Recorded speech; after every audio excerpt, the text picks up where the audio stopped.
Tekereza, iyi ni smartphone abahanga benshi bise igikoresho cyarenze imipaka. Nta yindi ndi kukubwira ni Galaxy S25 Ultra. Phone ije guhindura ibisanzwe byose uzi kuri smartphone. Icyantangaje kuri iyi phone kikankura umutima ni iki ngiki. Ibaze megapixel 200, ikagira storage terabyte kuzamura, ikagira RAM ya 12. Urumva ko iyo telefone itangaje cyane. Ndaje turebera hamwe muri iyi video ibyiza by'iyi telefone n'ukuntu itangaje. Kanizere ko umeze neza. Mbere na mbere ndabashuhuje. Ngiye tujye kubana muri iyi video nitwa Alan Tech. Ibuka kubanza wakanda subscribe kuri uyu murongo wacu wa Alan Tech. Ikindi liking iyi video, wandike comment, usharinge ku nshuti zawe kugira ngo ibintu bikomeze kugenda neza. So reka tugire ibyo tuvuga kuri iyi Samsung Galaxy S25 Ultra. Iyi telefone irahebuje ndetse ifite udushya twinshi. Iratangaje nk'uko nanjye byantangaje, nawe uraza kwiyumvira muri iyi video. Reka duhere kuri batiri yayo n'umuriro wayo uburyo ikoramo. Batiri yayo ifite 5000 mAh, ni ukuvuga ngo ushobora kuyikoresha hejuru y'umunsi wose nta kibazo cy'umuriro ufite. Ariko ibi biratangaje cyane kubera ko irambye umuriro mu buryo budasanzwe. Kandi ikindi ifite watt 45 kuri fast charger, bivuze ko ishobora kuguhereza 35 mu minota 30. Bivuze ko uramutse uyicaginze iminota 30, ifite ububasha bwo kuba yawitigeramo umuriro 35%. Ni power iri ku rwego rwo hejuru kandi idatwara umwanya. So ikindi kintu gitangaje tugiye kuyirebaho cya kabiri kuri iyi telefone ni kamera yayo. Iyi telefone ifite kamera itangaje ndetse ari nayo abantu bakunda kwibazaho cyane. Bibaze telefone ifite kamera ifite megapixel 200. Hanyuma munsi yayo ikagira megapixel 50, ikagira ultra wide na megapixel 50. Kuri scope zoom yayo ni ukuvuga ngo ifite zoom ya 5 ukubye. Urumva ko ifite zoom iri ku rwego rwo hejuru ku buryo ikurura ibintu ukabibona neza. Ifite zoom iri HD. Ikindi iyi telefone akarusho kayo, mu mwijima irafotora. Ifite AI artificial intelligence iyifasha kuba yakongera urumuri mu gihe iri gufotora mu mwijima ku buryo ifoto iza isa neza.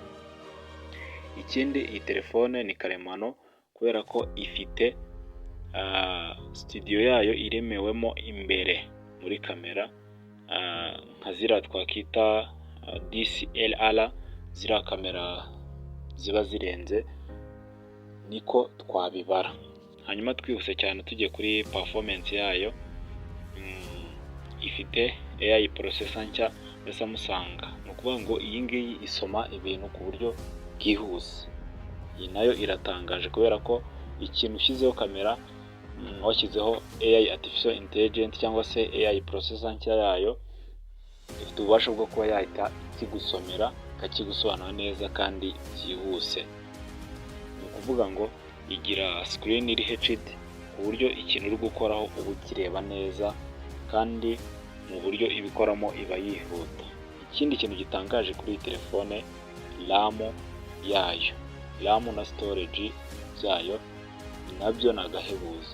Ibaze telefone ifite RAM ya gigabyte 12.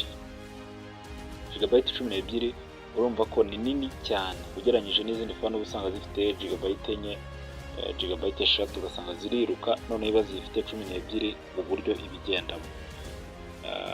Iyo 12 ikagira default ya 16. Ni ukuvuga ngo RAM yayo ibiri hagati ya gigabyte 12 na 16. Ikindi kintu gitangaje ndetse abantu bibazaho cyane na n'ubu, storage yayo. Ibaze telefone ifite storage ya terabyte. Ubwo ni gigabyte 1000. Urumva ko ni nini cyane ku rwego rwo hejuru. Kuvuga ngo telefone yuzuye ntago wazapfa kuyuzuza. Ikindi iyi telefone ifite ibindi bintu bitangaje, uburyo bwo gukoresha ama AI artificial intelligence yayo, ama features yandi, kuba wasobanura nk'ibintu udasobanukiwe mu rurimi utumva ikaba yagusobanurira. Iyi telefone iratangaje cyane. Iyo ugiye ku giciro cyayo usanga ku masoko bitandukanye, ku biciro hari aho ushobora kujya ukayibonera kuri 1,200,000, aho ushobora kujya ukayibona kuri miliyoni 2,400,000, hari n'aho ushobora kujya ugasanga uyiboneye kuri miliyoni 3,600,000. ni uko ibiciro byayo biba bihagaze. Iyo itamanutse iba yazamutse, ariko ahanini ikunze kuba ihagaze kuri miliyoni 2,600,000 niho ukunze kuyibona, cyangwa se miliyoni 3,400,000 ibyo biciro byayo.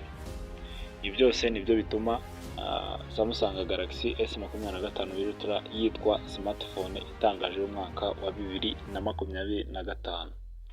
Ubu nibwo ikoranabuhanga rigeze ku rwego rutinyitse rero. Ariko se wowe ni iki cyagutunguye? Kamera yayo, AI Artificial Intelligence, batiri yayo, design? Tanga igitekerezo muri comment. Andika comment yawe, birakenewe. Utubwire ikintu twazabakoreraho. Ikindi wibuke gukanda like kandi subscribe kuri channel yacu, sharing iyi video ku nshuti zawe kugira ngo ibintu bikomeze kugenda neza.